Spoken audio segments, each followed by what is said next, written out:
At this time, officials have identified no immediate threat to the surrounding community, and we're still asking the public to avoid the area while we're still in the recovery phase.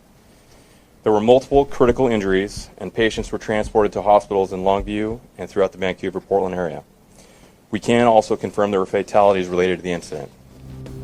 Deaths at a paper mill spark panic after chemical tank imploded at a plant in Washington state. Multiple fatalities are feared after massive tank blast at a U.S. paper mill left others injured or missing. Horror at a Washington mill as a white liquor tank ruptures, triggering a deadly industrial emergency. A chemical disaster has rocked the U.S., with workers and a firefighter among those reported injured. A tank implosion turned deadly at a paper plant in Longview, where recovery operations were still underway.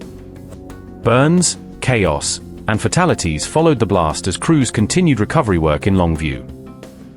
An 80,000-gallon tank failed at the Washington mill, leaving officials still trying to determine the death toll. Washington state's mill tragedy is deepening as victims are still being identified and some people remain unaccounted for. The incident is stable, but it is in recovery phase. Recovery efforts remain underway at the facility. Hazardous materials personnel and fire crews continue working closely with the facility staff to secure the area and to support the ongoing operations. At this time, officials have identified no immediate threat to the surrounding community, and we're still asking the public to avoid the area while we're still in the recovery phase.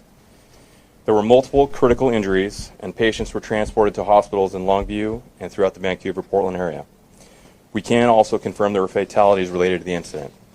We are not confirming or giving the information on their names until their families have been notified. At this time, there are also individuals who remain unaccounted for as crews recover and continue the recovery and accountability operations. One firefighter was also injured during the response, and he has since been treated and released at our Longview hospital. So this is a tragic incident for our community. Our thoughts remain with the victims, their families, the co-workers, and everyone who has been impacted by it. Our units responded jointly this morning and assisted with the fire suppression activities, hazardous materials, emergency medical response, and the scene coordination. As Battalion Chief Gorsuch identified, this is white liquor. It is a chemical mixture of sodium hydroxide, sodium sulfide, and disodium carbonate that is used in the paper making process.